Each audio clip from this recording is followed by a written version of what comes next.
Unity of Houston is an inclusive church where we seek to understand and live the teachings of Jesus and other spiritual masters. At Unity, we welcome all people from all spiritual paths and every walk of life. We celebrate the diversity of our city and of our world, and we teach love, tolerance, and oneness, seeking to live in harmony with open minds and open hearts. Wherever you are in your spiritual path, you are always welcome at Unity. Join us and discover that the life of your dreams is already within you. Well, today is the week one, the great discovery. We are here to discover the power within you and within me. Those of you who have been around Unity a while, you know what this is. This is a classic book by Eric Butterworth we're diving into, available in our bookstore now. Actually, I'm going to start. There's a Maya Angelou. How many of you love Dr. Maya Angelou? Isn't she amazing? She's a lifetime Unity student. Well, I was going to do it in the book, but you know, I don't do anything in a physical book. I'm going to use my Kindle, my Kindle app on my iPad.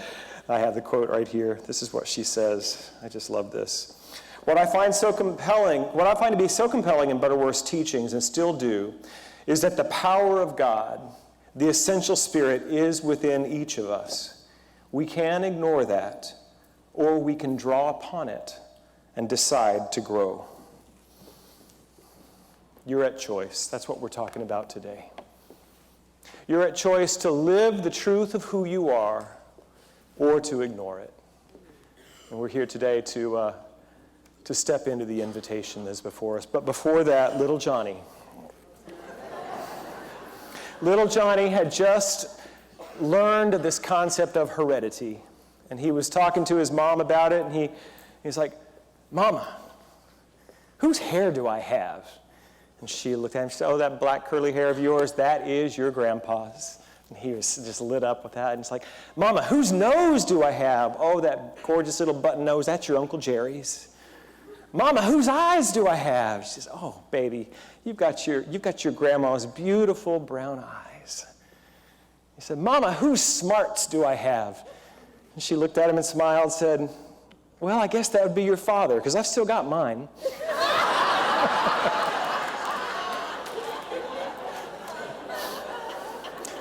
I enjoy that one. We talk about this idea of divine inheritance. Now, I am quite comfortable with the idea of being a child of God, that God is creator, God is a parental figure, that I'm imbuing me with its own nature and quality. Some people don't like that image because of some maybe family trauma or a religion of your origin that it just doesn't work for you, that idea of being a child of God. That's okay if it doesn't, because it's a metaphor anyway. It's just here to show us that our life is here as a child expresses some quality. The parent, we are here expressing some quality of our divine inheritance, of our heritage, of who we are. And the way we arrive at this is that there are 5 principles that we teach in Unity. The first is that God is all there is. One presence, one power, one life, infinite. And this power is good. We call it God, we call it Spirit, we can call it the universe. I don't think she cares what you call her. Just is all that is, infinite power. And the second principle is that if that is true, it stands to reason, don't it? That you and I are part of that infinite power. You and I are part of the infinite presence. We are expressions of God. The way it's stated in our principle is that each of us has a spark of divinity. So, this is what the power is. The great discovery is to discover the divinity of our own nature. Throughout history, in every religion, in all cultures, there are stories of humanity discovering the hidden divinity. Did you see the Wonder Woman movie last year? It was great. That's what it was. It's the same story. We knew that she was immortal Amazon, right? But then at the end of the movie, discovered that she has divine. I mean, Zeus was her father, and she was divine. That was a spoiler, sorry about that. But it's true for all of us. There are many, many stories of divinities that go on holiday on earth disguised as human beings. There are stories in Greek mythology of humans. They think they're ordinary humans, and then they discover that they're more than that. They're a demigod. They had a divine, because, Zeus got around. He was creeping. Well, that was the phrase we heard last week. And then there's the story of Jesus of Nazareth. A teacher, a rabbi. Eric Butterworth, in this amazing book, he says this about Jesus of Nazareth. He said, Jesus discovered his own divinity, his unique relationship with the infinite. He discovered that through faith he could open doors into the inexhaustible mind of God, finding renewed creativity in a flow of powerful ideas, a perception beyond the comprehension of the atom of his day or ours. Now, many of us grew up with the concept that Jesus was the only begotten Son of God, so he's different. Jesus is the only human who gets to be divine. How many of you grew up with that teaching? Yeah, me too. I thought it was a little weird when I got here and you all had a different thought about it. In Unity, I was taught that Jesus is not the great exception. Jesus is the great example. That the awakening that occurred in this beautiful man 2,000 years ago, where he recognized his oneness, he said, if you've seen me, you've seen the Father. And he pointed us to the truth that this is true for all of us. He said, the kingdom of God is not here or there, it is within. He said, greater things shall those do who come after me. Well, how's that going to happen unless we got what he's got? Jesus used the phrase, the light of the world, twice, according to the text that it brought down to us. He said, I'm the light of the world. But then he also said, you are the light of the world. And a city set on a hill cannot be hidden. There is something in you that is waiting to be revealed, that is the essence of the divine, that only comes in you. There's a particular flavor of God that you're the only one that's got it. You get to deliver it. Later in the same chapter, Butterworth says, our humanity is but the degree to which we have given expression to our humanity, our divinity. Let me say that again since I got it wrong. Our humanity is but the degree to which we have given expression to our divinity. We are human in expression, divine in creation, and limitless in potentiality. And that is the essence of our adventure. You are created from the essence of life itself. Human in your expression. You might think about it as though you are an eternal soul or spirit, but now you have got this great idea to be a human being for a while. And so your expression of infinite power comes with a body and with a human mind, and yes, a family. We all have those too. And a culture. We all incarnate at a certain time into what's here on the planet now. And in many religions that are more dualistic in nature is like, well, there's heaven and there's earth.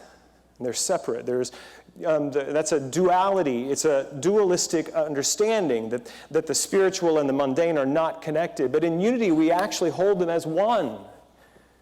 That this human experience is divinity revealed. Ernest Holmes said that. Humanity is divinity revealed. We are here to bring the infinite into the finite. We are here to bring eternity into time. We are here to bring wholeness into brokenness. This is why we're here. We got to remember. Because we will get so many messages into our senses that says that isn't the way it works, right?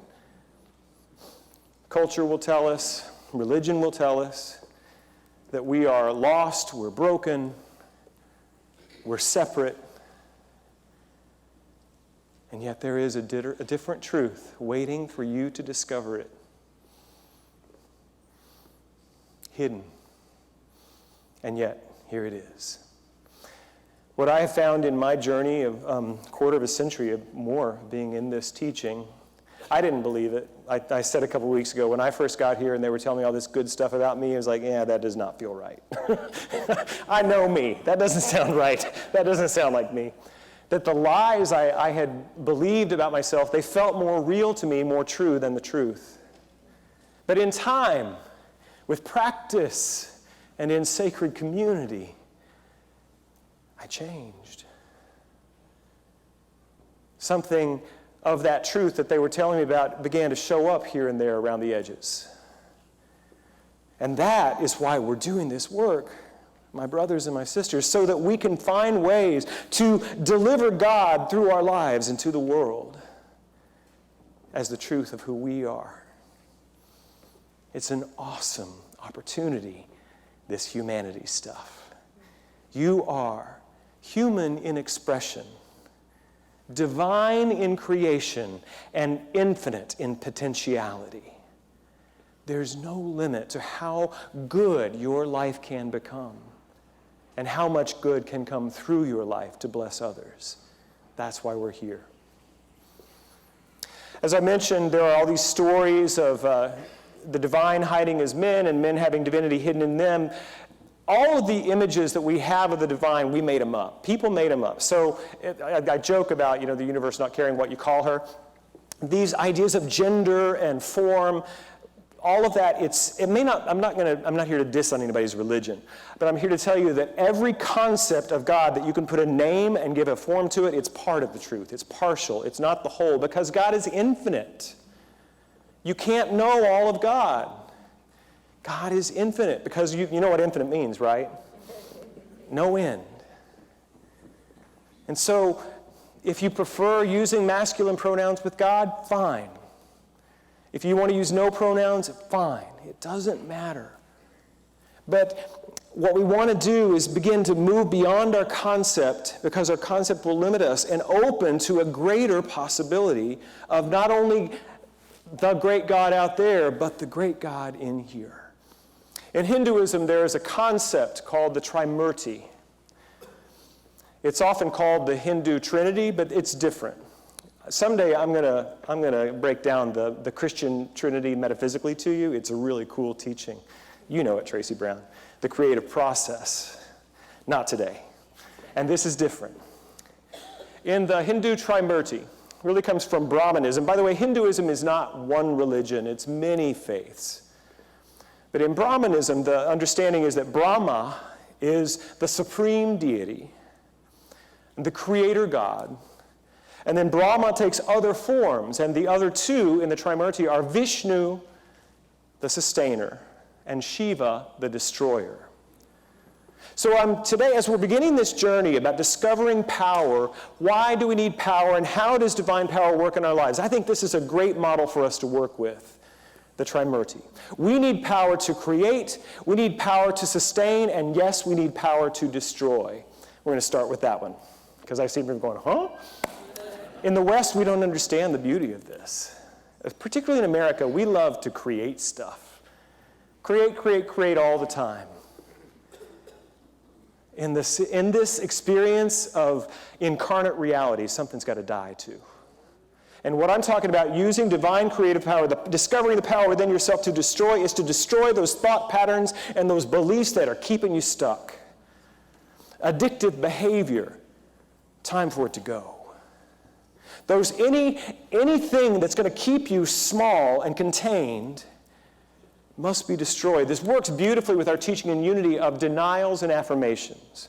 Before you can affirm a new creation, you've got to deny that what you're currently experiencing has any spiritual truth.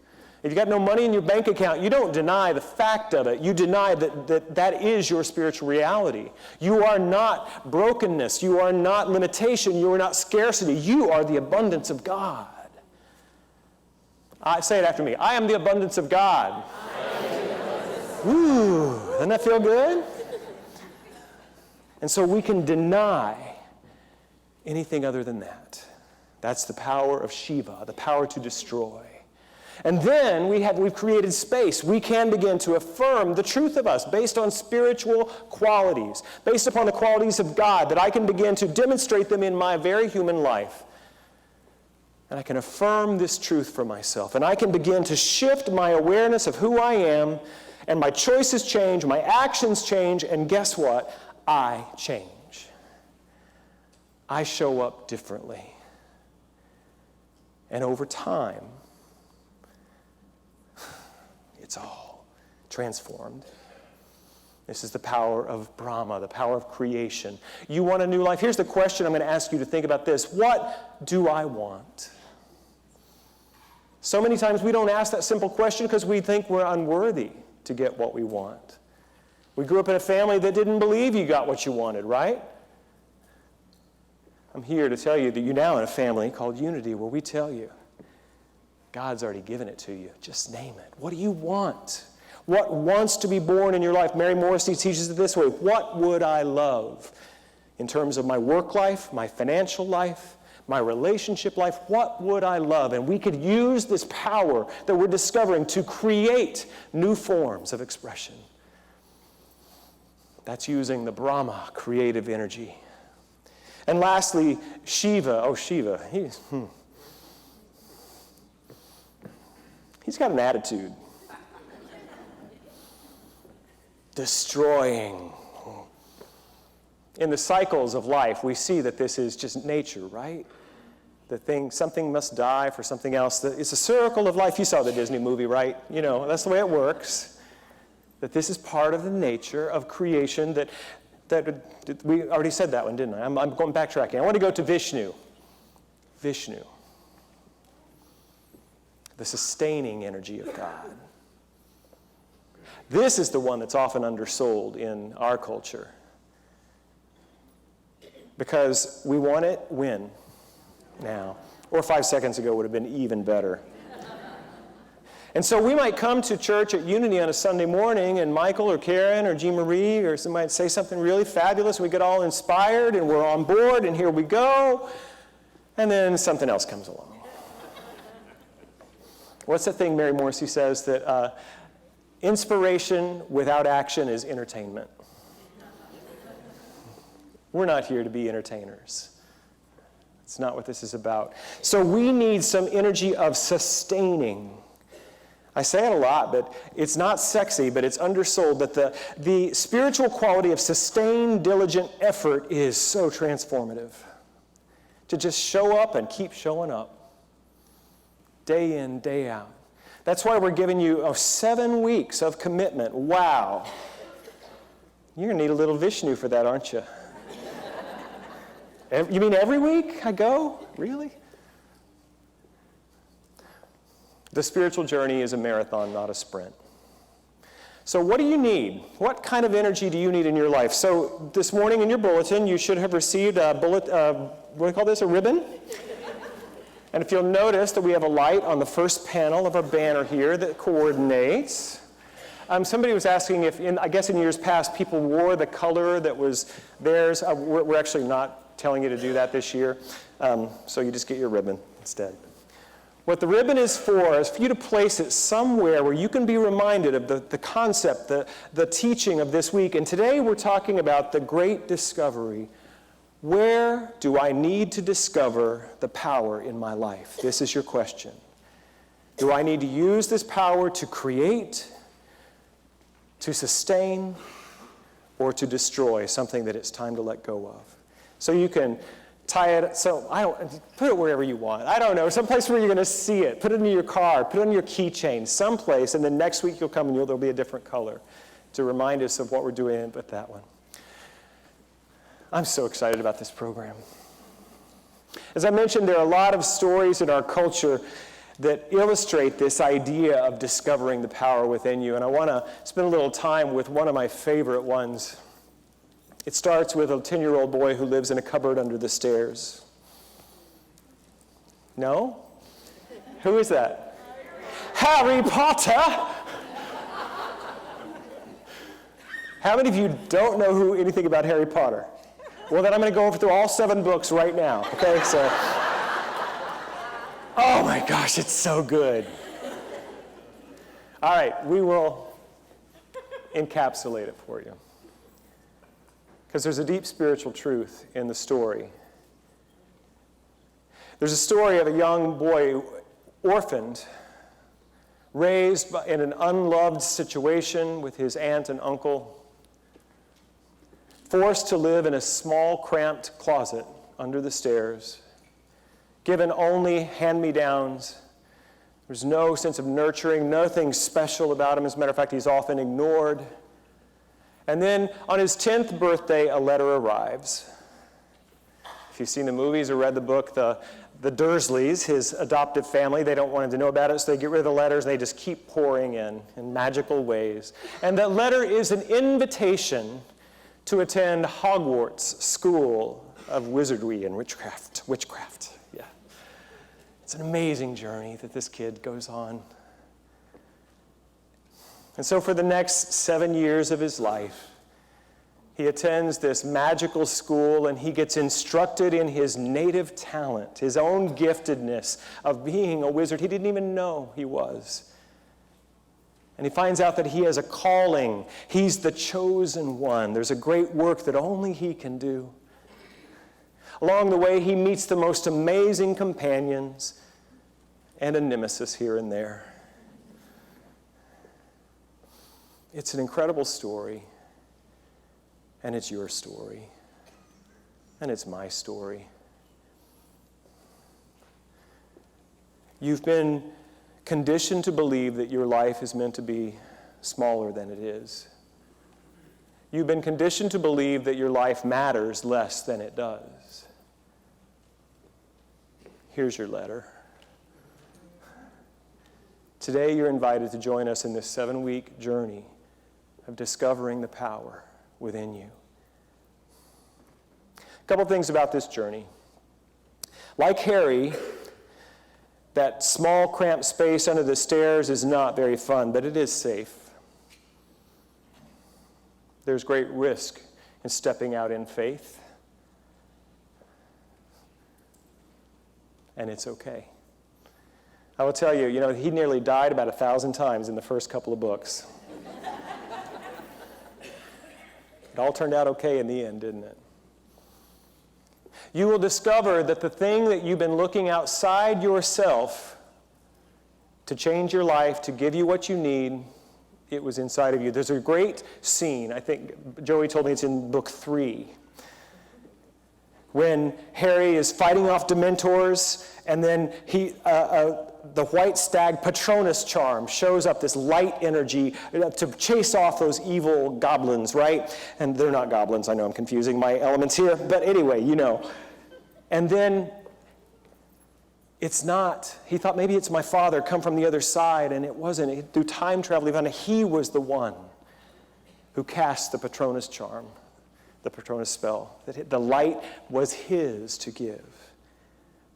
It's a powerful story that the power you're looking for in your life is in you and can come no other way. The third thing I want to tell you about this story is that you don't do it alone. Harry, oh my gosh, with Ron and Hermione, one of them always has what's needed. Hermione, usually. She is so smart. But at one point or another in the stories, they all bring something that is needed. You don't have to do this alone. That's why you're invited into these small groups. That's why we offer classes and support groups and different things we have here so that you can find your posse, to make your journey, to have your adventure of faith. It's a lot more fun when you do it together. And lastly, what I want to tell you is that we could be your spiritual Hogwarts here at Unity of Houston. We could be.